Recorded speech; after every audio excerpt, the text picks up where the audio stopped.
Voilà, donc là c'est l'opération d'empâtage, c'est-à-dire qu'en fait on va incorporer dans l'eau la mouture de malt qu'on cassait, d'accord, pour entamer le processus chimique.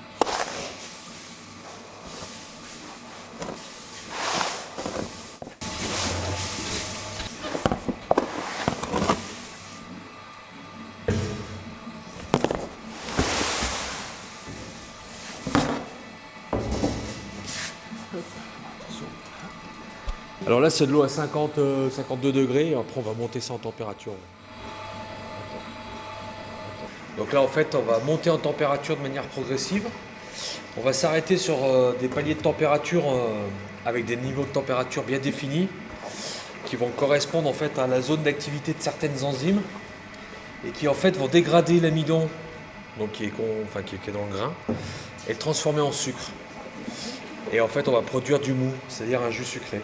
Alors là pour l'instant on est à 50 degrés, on va monter en température, on va aller jusqu'à un premier palier qui va être à 66 degrés. Après on va faire 72, 78. Là je fais juste, c'est pour ça que là je mets des petits coups de pagaie qu'on appelle à fourquet. C'est pour homogénéiser le mélange, c'est-à-dire qu'il n'y ait pas de grumeaux, pour être sûr que tout se transforme bien. Et là on le voit à l'œil qu'il n'y a plus de grumeaux en surface. On voit bien les céréales qui, vous voyez. Voilà, puis cette odeur de vos maltines, pour cette heure-ci, c'est bien. Voilà, donc maintenant on va faire les montées de température et tout ce processus entre les montées de température et les stationnements, ça va durer à peu près 2 bonnes heures.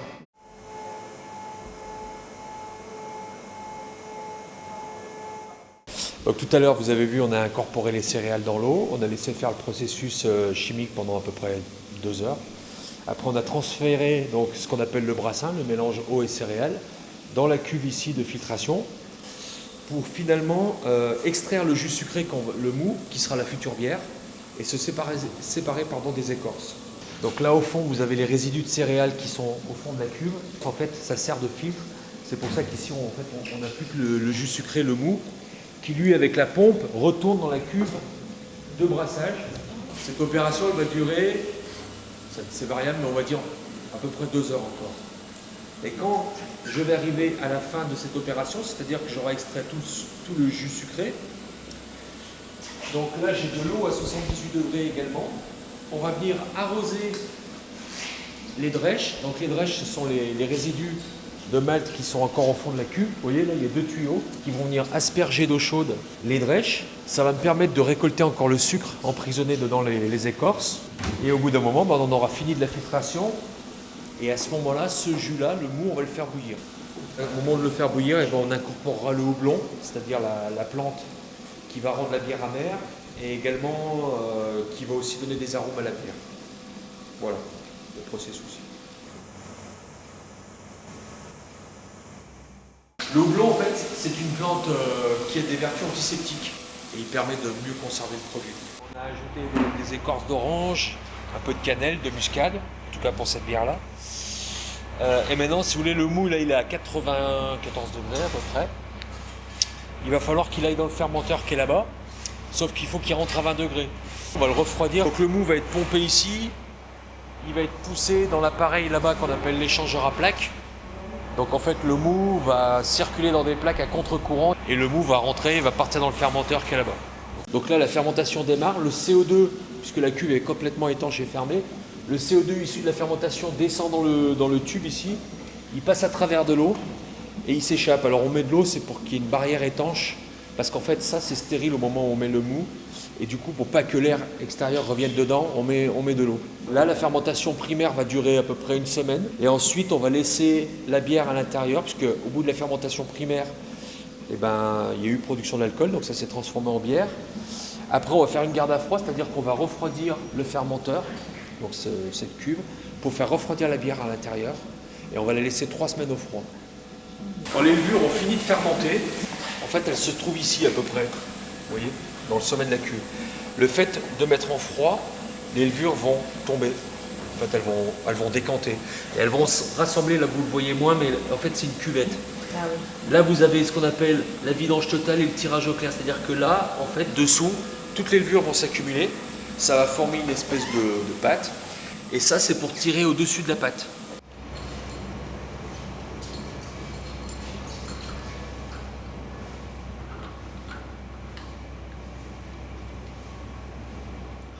va passer dans la cuve en hauteur ici. Enfin, on va faire bouillir de l'eau, mélanger du sucre, mélanger avec le mou, enfin avec la bière plutôt. On va embouteiller, donc vous voyez l'embouteilleuse elle est là, c'est-à-dire qu'on met les bouteilles une par une, on les capsule avec la machine, la capsuleuse rouge. Ce qui va donner le caractère à une bière, c'est le malt, c'est le houblon, c'est la levure, c'est la qualité de l'eau aussi. On fait un essai sur 30 litres, on goûte, et après, si ça nous plaît, on bascule. Donc on préfère les goûter nous, et on se dit que si elle nous plaît, on arrivera à la vendre.